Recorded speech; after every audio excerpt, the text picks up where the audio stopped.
اللہ سبحانہ و تعالی قرآن مجید کے مختلف مقامات میں جنت کی جو ہے باتیں اور جنت کے تذکرے کرتے رہتے ہیں۔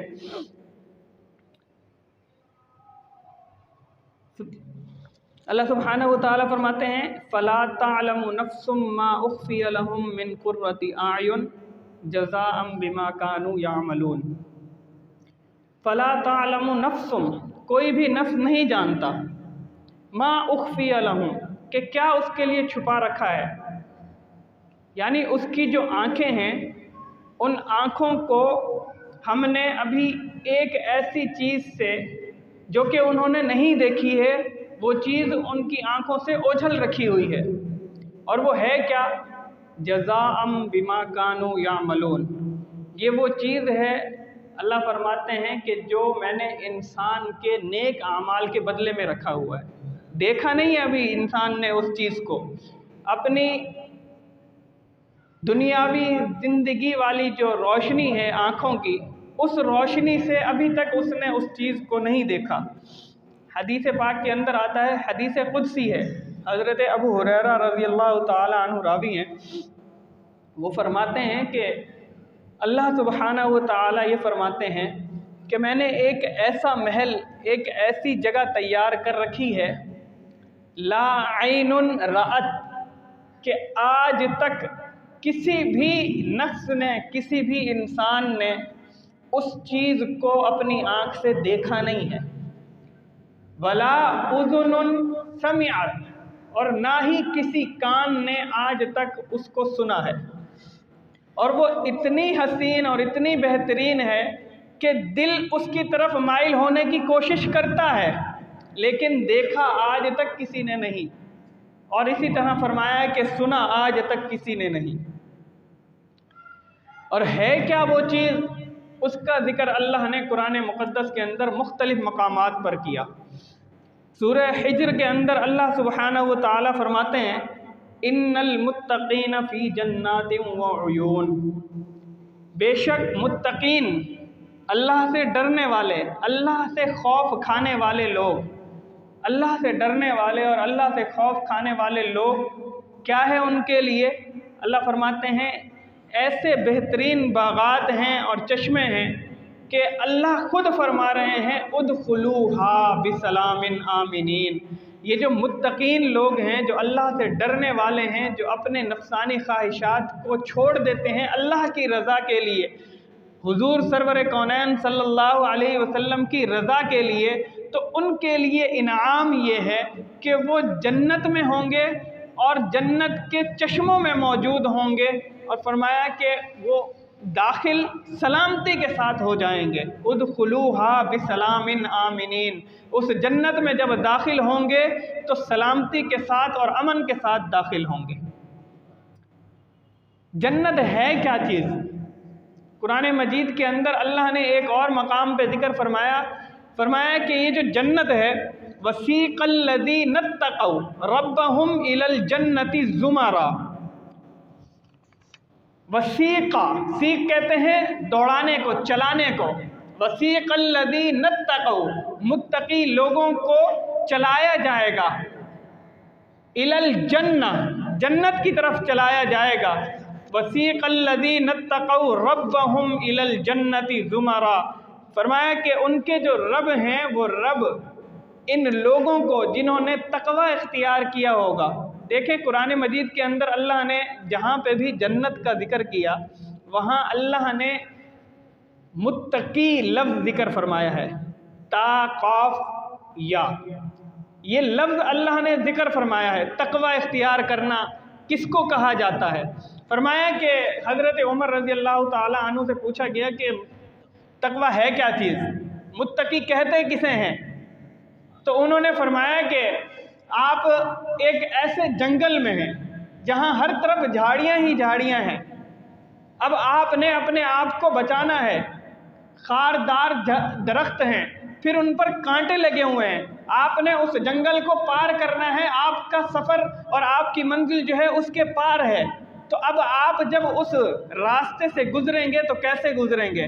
سوال کرنے والے نے جواب دیا کہ اپنے آپ کو سمیٹ کر، اپنی چادر کو سمیٹ کر، تاکہ وہ خاردار درخت کے جو کانٹے ہیں وہ جسم پر نہ لگیں، تاکہ وہ کپڑوں پر نہ لگیں، کپڑے پھٹے نہیں۔ تو فرمایا کہ یہی مثال ہے اس شخص کی کہ جو دنیا میں رہتا ہے، وہ دنیا میں رہتے ہوئے تمام گناہ، چاہے وہ سود کا گناہ ہو، چاہے وہ جھوٹ کا گناہ ہو، چاہے وہ غیبت کا گناہ ہو، چاہے وہ کسی بھی قسم کا گناہ ہو، اللہ کی نافرمانی والا گناہ ہو، فرمایا کہ یہ سارے کے سارے کانٹے ہیں، ان کانٹوں سے اپنے آپ کو بچا کر دنیا سے گزرنا ہے۔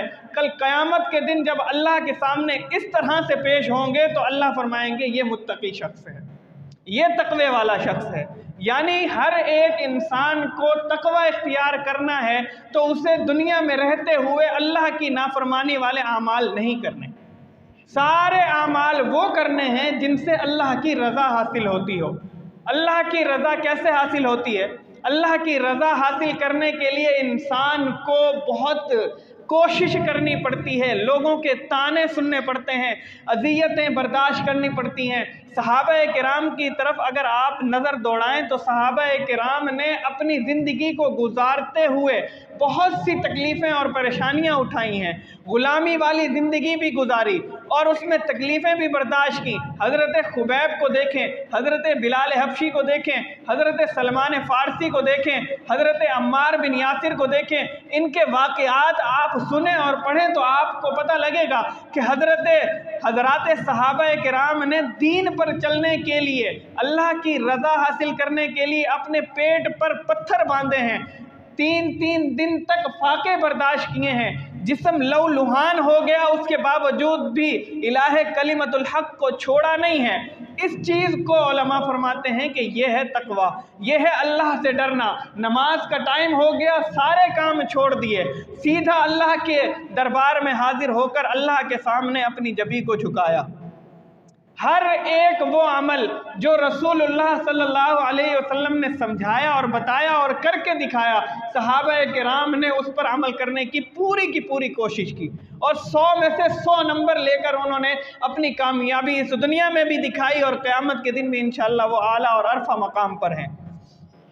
تو مجھے اور آپ کو یہ سبق دیا گیا، بتایا گیا کہ اپنے آپ کو متقی بناؤ، اپنے اندر تقوی پیدا کرو، اپنے اندر اللہ سے ڈرنا یہ اپنے دل کے اندر پیدا کرو۔ اس لیے اللہ نے جنتی لوگوں کے بارے میں جب بھی ذکر فرمایا، یہی فرمایا کہ متقی لوگ جنت میں جائیں گے، تقوی اختیار کرنے والے جنت میں جائیں گے۔ ان المتقین فی جنات وعیون، متقی لوگ جنت میں اور جنت کے باغوں میں ہوں گے۔ وسیق الذین اتقوا ربهم الی الجنۃ زمرا، اللہ متقی لوگوں کو جنت کی طرف ہانکتے ہیں اور جنت کی طرف لے جانے کی کوشش کرتے ہیں اور جنت کی طرف ان کو لے کر جاتے ہیں۔ ایک اور آیت کے اندر اللہ نے فرمایا مثل الجنۃ التی وعد المتقون، کہ مثال ان لوگوں کی کہ جن سے اللہ نے وعدہ کیا۔ وعدہ کس سے کیا؟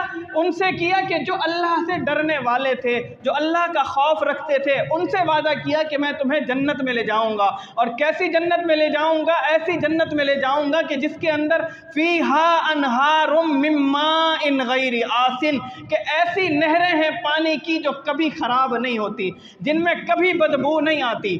فیہا انہار من ماء غیر آسن وَأَنْهَارٌ مِّن لَّبَنٍ لَّمْ يَتَغَيَّرْ طَعْمُهُ، وہاں ایسی نہریں ہیں دودھ کی کہ جو دودھ کبھی پھٹتا نہیں، خراب نہیں ہوتا، اس میں بدبو نہیں ہوتی، نہریں کی نہریں ہیں، کوئی دودھ نکالنے والا گویہ موجود نہیں ہے، اس کے باوجود بھی اللہ نے وہاں نہریں جاری کر دی ہیں۔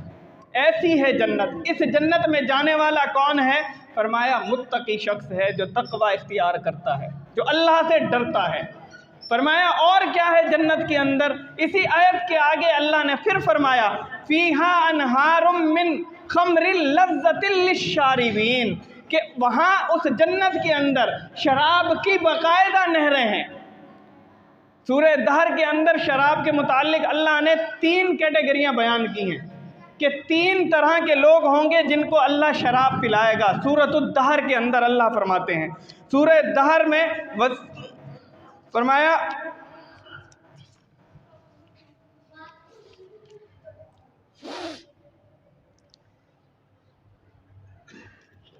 یہاں پہ بھی اللہ نے شرابن طہورا کا ذکر فرمایا ہے۔ شرابن طہورا کا مطلب کیا ہے؟ وَسَقَاهُمْ رَبُّهُمْ شرابن طہورا۔ اللہ فرماتے ہیں کہ جو قیامت کے دن جنت میں داخل ہوگا، جو متقی ہوگا، جو مومن ہوگا، جو اللہ سے ڈرنے والا ہوگا، جو رسول اللہ کا فرما بردار ہوگا، اسے میں وہاں پر جو شراب پلاؤں گا، وہ جو شراب پی رہا ہوگا، اس شراب کو میں پاکیزہ شراب قرآن میں کہہ رہا ہوں، وَسَقَاهُمْ رَبُّهُمْ کہ وہاں ان کو ان کا رب پلائے گا شرابن طہورا، پاک شراب پلائے گا۔ یہاں دنیا کے اندر کوئی شخص اگر شراب پی لیتا ہے تو وہ مجنوں کی طرح ادھر ادھر پاگلوں کی طرح پھرتا گھومتا ہے، ادھر کبھی ٹکرے مارتا ہے، کبھی ادھر ٹکرے مارتا ہے۔ فرمایا کہ ایسی شراب جنت میں نہیں ملے گی، بلکہ وہاں جو شراب ملے گی وہ پاکیزہ شراب ہوگی، اور اس شراب کو پینے کے بعد انسان ادھر ادھر اپنی ٹکرے نہیں مار رہا ہوگا، بلکہ اللہ کے دربار میں حاضر ہو کر اللہ کا شکر بجا رہا ہوگا کہ یا اللہ تیرا لاکھ لاکھ شکر کہ تو نے مجھے پاکیزہ شراب عطا فرمائی ہے۔ تو فرمایا کہ اس جنت کے اندر فیہا انہارم من خمر لذت للشاربین، شراب کی نہریں ہوں گی، اس شراب کی نہروں میں سے اللہ لوگوں کو جو متقین ہوں گے، جو جنتی ہوں گے، ان کو پلا رہے ہوں گے۔ اور فرمایا کہ وہاں شہد کی نہریں بھی ہوں گی، فیہا انہارم من عسل مصفی، شراب کے بعد شہد کی نہریں۔ یہاں تو شہد لینے جاؤ تو اتنی سی شہد ملتی ہے، وہ بھی پتہ نہیں چلتا کہ یہ اصلی شہد ہے کہ نقلی شہد ہے۔ وہاں اللہ فرماتے ہیں کہ میں تمہیں شہد کی نہریں عطا فرما دوں گا، تم وہاں جتنا جی چاہے شہد کی نہریں، شہد کھاتے رہو، شہد کو پانی میں ملا کر پیتے رہو۔ یہ سب کچھ ان لوگوں کے لیے ہوگا جو اللہ سے ڈرنے والے ہوں گے، جو اللہ کا خوف رکھتے ہوں گے، جو اللہ کا ڈر اپنے دل کے